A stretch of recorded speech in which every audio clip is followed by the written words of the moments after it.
When asked to think about the richest people ever to live, an African king from the 14th century isn't usually the first person that comes to mind. However, Mansa Musa, known for his economic contributions in Africa and the Middle East, as well as the spreading of Islam as a major religion, is believed to be the richest man to have ever lived, amassing more wealth in his lifetime than even Bill Gates and Andrew Carnegie combined. Mansa Musa held upwards of $400 billion because, by Mali decree, every piece of gold in the entire kingdom was Mansa Musa's in its entirety.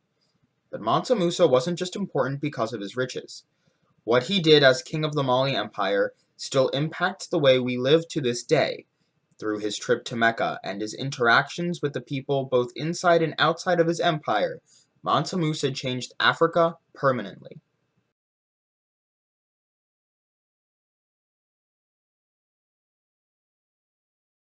Mansa Musa was born in 1280 and is considered by historians to be the grandson of Abu Bakr Keita and brother to Sundiata Keita. Mansa Musa's grandfather would have been the ninth Mansa, or king, of Mali. However, when he abdicated his throne in order to travel the seas, the throne was bestowed upon Musa Keita, making him Mansa Musa in 1312. More than just a king, however, Mansa Musa was also a devout Muslim.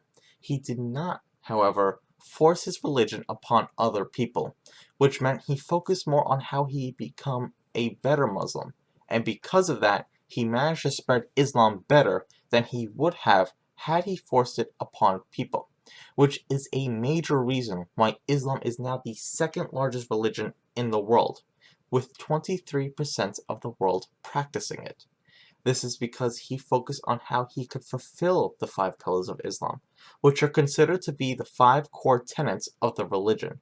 2 of those 5 pillars, zakat and the Hajj, are what helped make Mansa Musa so influential. The pillar of zakat, the 3rd pillar, is what guided Mansa Musa's contribution to the thousands of people he came into contact with. The Hajj, which is the last of the 5 pillars, and most important pillar when it comes to Mansa Musa, is a pilgrimage to the Makkah in Mecca, which is expected to be fulfilled by every Muslim at least once in his or her life, as long as they have the funds to do so. Mansa Musa is known for his pilgrimage to Mecca because of what he did on the way and how he did it. Mansa Musa departed on his Hajj in 1324 after taking many years to prepare.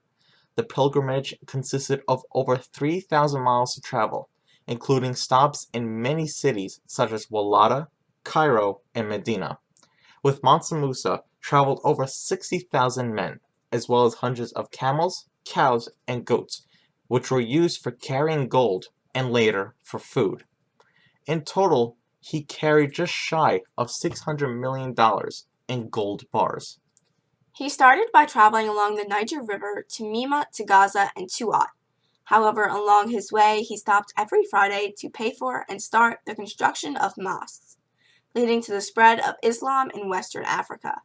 Among these mosques was the Jinweriber Mosque, also known as the Great Mosque at Timbuktu, in present-day Mali. The mosque was built by a poet named Abu S. Haq S. Saheli and was paid for in 200 kilograms of gold. Today, it would cost approximately $7.1 million. The mosque was built originally from sand, wood, and straw, and with the exception of 2 sections which were reinforced with limestone, the whole mosque is still standing. The mosque is now one of the UNESCO World Heritage Sites and is listed as endangered. Timbuktu was annexed as part of the Mali Empire and ended up becoming a large trading city in Western Africa. Because of the mosque he built there, causing more Muslims to reside in the city, more traders came into contact with Islam, thereby spreading Islam even more. The city of Gao, which is also still in present-day Mali, served the same function. In fact, Gao would later become the capital of the eventually incredibly influential Songhai Empire, and with the conquest of the Mali Empire and the Songhai, more and more people were exposed to the teachings of Islam. Timbuktu and Gao were often frequented by European traders who brought Islam back to Europe. Mansa Musa also spent 3 months traveling through the Sahara Desert, visiting the few trade cities that existed there and exchanging souvenirs. However, what he is most famed for is showering the poor with riches, following the zakat, or charity, pillar of Islam. In July of 1325, 8 months after he left Mali, Mansa Musa reached Cairo, Egypt. In Cairo, he visited the Sultan al-Nasir Muhammad and stayed there for several months. While there, he gave out literally millions of gold coins, which disrupted the local economy greatly. Not only did he give out money to Cairo's poor thanks to zakat, thus drastically altering the class system in Cairo, but he also spent tons of gold on food, housing, clothes, and the like for his entourage. Inflation ran rampant, and Cairo took decades to recover from this. This was the only time in history where one man controlled the price of gold in the Mediterranean. Al-Umari, a historian from the same time period and born in Damascus, visited Cairo 12 years after Mansa Musa's visit, and even then he noted the impacts of inflation were still apparent. Despite the inflation, however, Mansa Musa's stop in Cairo caused it to become the center of Islam, the spice trade, and, by 1340, was the biggest city west of China. Not only did Mansa Musa change the fundamentals of how society functioned in other nations outside of his own, but he changed the way government functioned in his own kingdom. Before Mansa Musa's rule, the people were often dissatisfied with the court's ruling.